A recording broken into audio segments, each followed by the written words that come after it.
It was like the end of the world. There was destruction everywhere. People scrambled around in hysterical panic. Cars and buses and taxis were slamming into each other by the second. Mass confusion reigned here in downtown Metropolis like never before. And the cause of all this? No. I don't know what got into me. I didn't mean to cause all that destruction. I'm sorry. So sorry. The time, 4 in the morning. The place, an apartment at 344 Clinton Street in Metropolis, where newscaster Clark Kent has been suffering through a night of fitful sleep. Phew. That was some nightmare. The city looked like a tornado swept through it. The only trouble was, I was the tornado. After waking up from something like that, I could use a breath of fresh air. The man that gets out of bed is accustomed to having the problems of the world upon his massive shoulders, whether asleep or awake. For this man, opening the window in his pajamas, is secretly the mighty Superman himself. Great krypton! Buildings demolished, cars piled up, people scrambling around in mass confusion. Then it wasn't a dream. It was all horribly real. In stunned disbelief, the Man of Steel switches on his TV in search of some sort of explanation. And here at the scene, our cameras clearly show the extent of the destruction, indicating it was truly a miracle that no lives were lost, although a small number of people were injured. And as unthinkable as it is to believe, all the eyewitnesses, Superman. That's impossible. I was here asleep. The mayor and law enforcement officials are said to be meeting right now to discuss what sort of action should be taken against Superman for this despicable display of superpowers on a rampage. As soon as a decision is reached, WGBS TV will relay the information to you viewers. This is Lois Lane, here in the wake of chaos on 3rd Avenue, returning you now to our studios. Thank you, Lois. We'll have more news after this commercial word. Friends, do you ever worry about perspiration odor? At least I think I was here asleep. Is it possible, conceivable, that I sleepwalked out of my apartment and went berserk as Superman? Could the memory of my rampage be so unbearable I blotted it out, thinking it was only a dream? But wait, I've just been handed a bulletin. A small army of police have surrounded the laboratory retreat of arch-criminal Lex Luthor. All efforts to force him out in the open have been stymied by Luthor's arsenal of super-scientific weapons. Ordinarily, the police force would broadcast a plea to Superman for help. But in view of his recent wild rampage... If it was me on that rampage, I should turn myself in. But not while Lex Luthor is still at large. Bringing in that fiend may be my last official act as Superman, but it's got to be done. And now... Meanwhile, at the scene of the crisis, a deserted pavilion left behind from the 1968 Metropolis World's Fair. Come out with your hands above your head, Luthor. We've got you completely surrounded, and more reinforcements are on the way. You can call in the entire police force of Gotham City while you're at it, but there's no way any of you can break through the impenetrable force field I've projected around the pavilion. No way! We've got the heavy artillery set up now, Chief. All right, give the men the order to fire. I don't believe it. Not one of them connected. I mean, we can't even see that crazy barrier, but it stops anything short of an A-bomb. Don't kid yourself. It's probably Megaton-proof along with everything else. I don't know what we can... Superman! I'm here to help. I don't know if I should try to arrest you myself or call the Marines first. I won't offer any resistance, Chief, as long as you let me arrest Luthor first. But how do we know you won't turn wild again? I don't know. Let's face it, Chief. Nothing we've got is going to get us inside that barrier. Superman's the only guy on Earth who can crack it. Okay, Superman, you're on. Do what you do best. My pleasure, Chief. Diving right for it and point blank range. He went right through it, like it wasn't even there. Why do you think they call him Superman, Chief? Glad you could make it, Superman. I've been expecting you. What kind of no good are you up to this time, Luthor? And what's the purpose of the big gizmo sending a ray beam up into space? That gizmo, as you put it, has been steadily stripping away a certain vital layer of the Earth's atmosphere for weeks now. What are you doing? Melting your infernal machine into a puddle with my heat vision. But it's too late, you caped fool. The damage has already been done. What was it, Luthor? The ionosphere? The ozone layer? No. It was something not even you have heard of, Superman. The Zota layer. But you'll never see it for yourself. My machine has destroyed it. You deluded maniac! But don't be alarmed. No one on Earth will be harmed, at least not directly. The only person who was protected by the Zota layer was you. You've got exactly 3 seconds to start making sense. There's a peculiar type of radiation out there that not even you are immune to, Superman. It affects your mind whenever you relax or go to sleep. Turns you into a wild man and makes you go absolutely berserk. Great Scott! The destruction tonight in Metropolis. That's right, old foe, it was you. And with the Zota layer gone, you can bet it will be happening a lot more often.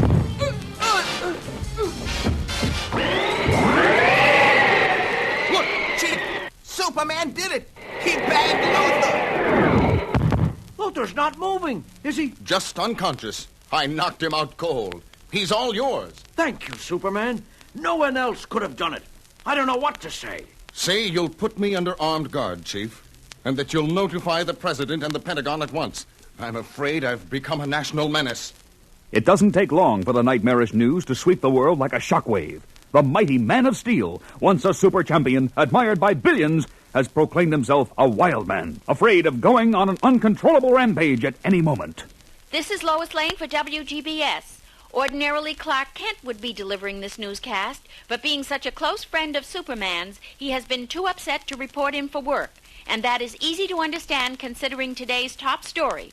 President Fairlane spent the morning in conference with the nation's top scientists to discuss perhaps the greatest problem mortal men have ever had to bear, the fate of Superman. And even as a distressed Lois delivers her grim newscast, the chief executive and the mightiest man on Earth are having a somber conference in the Oval Office of the White House. People are afraid. Everyone knows now about the Zota layer and what can happen now that it's gone. All they have to do is look at those 10 blocks in Metropolis you leveled to the ground. I'm sorry, sir. Not as sorry as I am, for the world will soon be about what I have to ask you to do. None of our leading scientists knows any way of restoring the Zota layer that Luthor removed. So I'm afraid we're only left with one alternative. Yes, sir. Superman, I must ask you to exile yourself from the planet Earth. Although your tremendous services to mankind will be gravely missed, I can fathom no other way of guaranteeing you won't go off on another destructive rampage. Unfortunately, neither can I, sir. Then it's settled. Not quite, Mr. President. You realize, of course, that as soon as I'm off the Earth, Lex Luthor will use his super scientific wizardry to break jail. And with me gone, he'll do his best to rule the world with his fantastic machines. For a Superman to protect us, that bald-headed genius would probably succeed. Perhaps I should consult my advisors again. No need, sir. The solution is simple. Have Luthor exiled from the Earth along with me. I'll make sure he never returns to menace anybody. It's the only way. Yes, the only way. It takes only one scant week for Superman to construct a 2-passenger interstellar rocket, because he works without rest or relaxation, lest his mind succumb to the deadly radiation that has made him a potential wielder of doom. 1 week is all it takes for the career of the greatest superhero of all to come to an end. And it's a beautifully executed launch, ladies and gentlemen, being broadcast all over the world simultaneously via satellite. Never in the history of mankind have so many people joined to watch one single event. And what a tragic event it is. The villainous Lex Luthor will not be missed, but Superman... Watching Superman leave is the greatest loss the human race has ever faced. How we will bear the... We'll be free of Earth's gravity in another 9.7 seconds. Enjoying the ride, Superman? For a man leaving the world behind him, Luthor, you don't seem very concerned. To tell you the truth, Superman, life on Earth would become quite boring without your meddling to contend with. Superman, you're breaking your straps. You're not supposed to get up until we finish climbing through the atmosphere. Well, you see, old fool, I've just changed my mind. I'm going back to Earth. Think about... I'm talking about leaving, Luthor. I'm going to crash through the hull and leave you. But you can't. You promised. If you break the hull, the ship will explode and I'll die. When you gotta go, you gotta go. Wait, Superman! No! moments later at the White House as the news of the spaceship's destruction reaches a dismayed President Fairlane by phone. The ship did what? I don't believe it. How could Superman have fouled up like that? Superman, what are you doing back here? What did you do to Luthor? Nothing, yet. As if you didn't know. But they told me you abandoned the ship, left Luthor to die in space.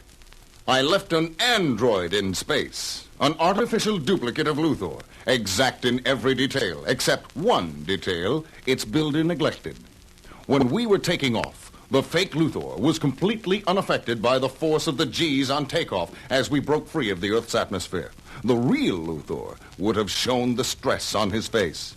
Incredible. But if Luthor wasn't in that ship, where is he? Nice try, Luthor, but you're just not presidential material. What are you saying? You're not the real President Fairlane.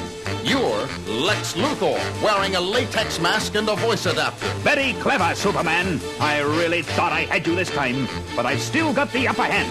How's that? Only I know where I've hidden the real President Fairlane. And unless you let me go free, I'm not talking. Is that right? Oh, my face. It feels so hot under this mask. I've got to take it off. You'll never make it, Luthor. I'm using my heat vision to melt your President Fairlane mask. Please, stop. It feels like 10 sunburns at once.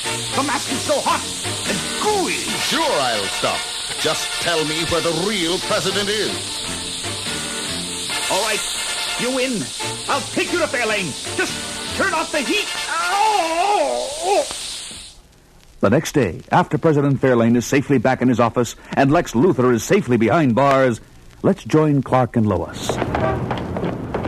I don't get it, Clark. If there never was a Zodalea in the atmosphere, what was that machine in Luthor's hideout Superman destroyed? It was really a dream projector. Luthor beamed it at Superman's head when he flew overhead on patrol. And that night, he dreamed he went on a rampage. But there really was a rampage. 10 blocks were leveled. By a Superman android Luthor created with very limited strength. That's why Luthor chose 10 blocks that were mostly condemned buildings and ready to come down anyway.